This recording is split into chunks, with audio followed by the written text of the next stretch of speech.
Vă e frică de înălțime? Astăzi suntem la o lucrare la București, tot de injectare cu izolație pe bază de celuloză ignifugată și trebuie să mă mai sui pe scărp aici. Voi cum v-ați rezolvat problema fricii de înălțime?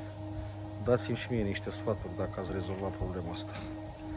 În rest, lucrare la București, izolație din celuloză ignifugată, mai avem puțin și o finalizăm. Lucrurile au mers bine. Nu uitați că scutiți din facturile de la utilități cu o izolație potrivită până la 50% din factură. Și gândiți-vă că dacă ai o casă așa mai mare, la 150 de metri minim și cu o izolație, cu izolații deja cunoscute, vechi, puteți să aveți facturi de 2000-2500 de lei.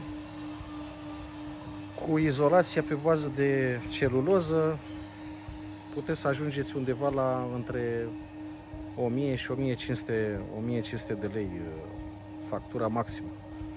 Deci puteți să faceți economii de 30-40%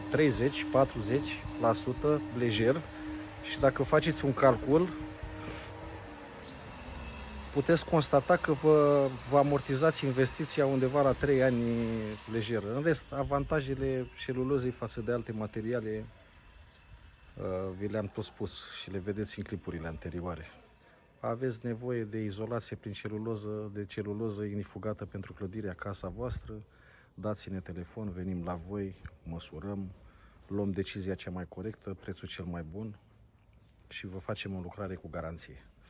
Numai bine dați-ne follow să ne urmăriți pentru informații prețioase.